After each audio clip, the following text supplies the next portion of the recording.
Hello दोस्तों, कैसे हैं। बॉलीवुड के यूट्यूब चैनल में आपका स्वागत है। आज हम बात करेंगे अभिनेत्री रति अग्निहोत्री के बारे में। रति अग्निहोत्री का जन्म 10 दिसंबर 1960 को बॉम्बे, भारत में एक पंजाबी परिवार में हुआ था और उनकी एक बड़ी बहन और भाई हैं। हालांकि वो एक पारंपरिक रूढ़िवादी परिवार से आती थी। उन्हें 10 साल की उम्र में मॉडलिंग करने की अनुमति दी गई थी क्योंकि उनकी बहन अनीता मिस यंग इंडिया थी। जब वह किशोरी थी तो उसके पिता अपनी नौकरी के कारण परिवार को मद्रास, तमिलनाडु में स्थानांतरित कर गए। वहां उन्होंने गुड शेपर्ड कॉन्वेंट स्कूल में पढ़ाई की और एक स्कूल नाटक में अभिनय किया। तमिलनाडु के प्रसिद्ध फिल्म निर्देशकों में से एक भारती राजा दर्शकों में थे और अपनी नई फिल्म में अभिनय करने के लिए एक नायिका की तलाश में थे। उन्होंने रति के पिता से मुलाकात की और वादा किया कि फिल्म 1 महीने में पूरी हो जाएगी। उनके पिता अनिच्छा से सहमत हो गए और 16 वर्षीय रति अपनी पहली फिल्म पुधिया वर्पुका 1979 में अभिनय करने के लिए बहुत उत्साहित थी। यह उनके नायक भाग्यराज की भी पहली फिल्म थी और उन्होंने उन्हें तमिल सिखाकर अपनी पंक्तियों से प्रशिक्षित किया। फिल्म ब्लॉकबस्टर बन गई और रति रातों रात सनसनी बन गई। भारती राजा ने जल्द ही उन्हें अपनी दूसरी फिल्म नीरम मर्डपुका 1979 में निर्देशित किया।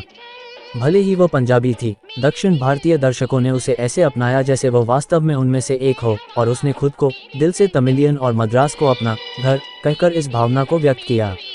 उन्होंने तेलुगु और कन्नड़ फिल्मों में भी अभिनय किया और केवल 3 वर्षों में 32 फिल्में बनाईं।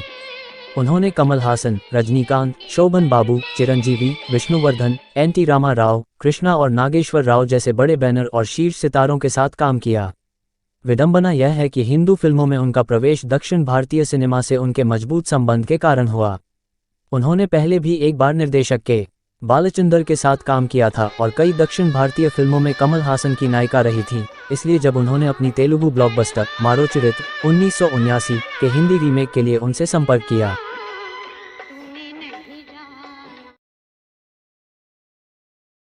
तो उन्हें कोई आश्चर्य नहीं हुआ। अब इसका नाम बदलकर एक दूजे के लिए 1981 कर दिया गया है। ये फिल्म उन भावुक प्रेमियों के बारे में थी जिन्हें रोमियो और जूलियट की कहानी कहने की परंपरा में उनके माता पिता अलग कर देते हैं।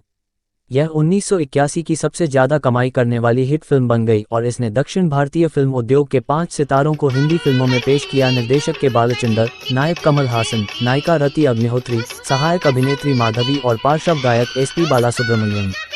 हालांकि सभी को फिल्मफेयर नामांकन प्राप्त हुआ, केवल रति और एस.पी. बालासुब्रमण्यम ही वास्तविक लाभार्थी थे। दोनों अपने क्षेत्र में शीर्ष सितारे बन गए। लक्ष्मीकांत प्यारेलाल के अविस्मरणीय संगीतमय स्कोर ने फिल्म को ऊंचाइयों तक पहुंचाया और ऐसी अफवाहें थीं कि कैसे दुखद प्रेमियों के बारे में फिल्म की प्रेम कहानी ने वास्तविक जीवन प्रेमियों को अपनी जान लेने के लिए प्रेरित किया। रति के पिता, जो उसके करियर का प्रबंधन भी कर रहे थे, ने उसे उन्माद से बचाया क्योंकि वह अभी भी बहुत छोटी थी। एक दूजे के लिए के बाद उन्होंने प्रभावी ढंग से केवल हिंदी फिल्मों में अभिनय किया और इस दशक के अंत में उन्होंने 43 से अधिक हिंदी फिल्मों में अभिनय किया। उनकी सबसे बड़ी हिट फिल्में थीं शौकीन 1982, फर्ज और कानून 1982, कुली 1983। 9 फरवरी 1985 को उनके पिता की मृत्यु के साथ साथ व्यवसायी और वास्तुकार अनिल विरवानी से उनकी शादी ने रति को हिंदी फिल्में छोड़ने के लिए मजबूर कर दिया, जब वो अभी भी शीर्ष पर थी। 1987 में उनके इकलौते बेटे तनुज का जन्म हुआ और उन्होंने उसके पालन पोषण और अन्य रचनात्मक रुचियों पर ध्यान केंद्रित किया, जैसे कि अपने पति की वास्तुशिल्प कृतियों को डिजाइन करना। उन्होंने रेक में डिग्री भी प्राप्त की, जहां वो दूर से लोगों को ठीक करती हैं। भले ही उन्होंने फिल्मों से संन्यास ले लिया, फिर भी वो फिल्म कार्यक्रमों में खूबसूरत और ग्लैमरस दिखती थीं और परिणामस्वरूप फिल्मों के प्रस्ताव आते रहे। 16 साल तक न कहने के बाद उन्होंने आखिरकार यह महसूस करते हुए हाँ कहा कि उनका बेटा बड़ा हो रहा है और उसके पास अपने लिए अधिक समय था। उनके परिवार ने उनके फैसले का समर्थन किया। उन्होंने कुछ खट्टी कुछ मीठी 2001 में काजोल की ग्लैमरस मां की भूमिका निभाकर फिल्मों में वापसी की। और भी फिल्मों के प्रस्ताव आए और उन्होंने उन्हें ले लिया, जैसे यादें 2001 और देव 2004। दक्षिण भारतीय फिल्मों से 20 साल की अनुपस्थिति के बाद वह तमिल फिल्म मजनू 2001 से दक्षिण में लौट आईं। उन्होंने अपना मलयालम डेब्यू अन्यार 2003 से और English debut an ode to lost love 2003 से किया। उन्होंने प्लीज डिवोर्स मी डार्लिंग 2005 जैसे नाटकों और सिक्सर 2005 जैसे टेलीविजन धारावाहिकों में भी मंच पर अभिनय किया है। वो अभी भी अपने पति की वास्तुशिल्प कृतियों का समर्थन करती रहती हैं और 40 से अधिक महिलाओं के लिए कैंसर, एड्स और रजोनिवृत्ति जागरूकता जैसे सामाजिक कारणों के लिए समय समर्पित करती हैं।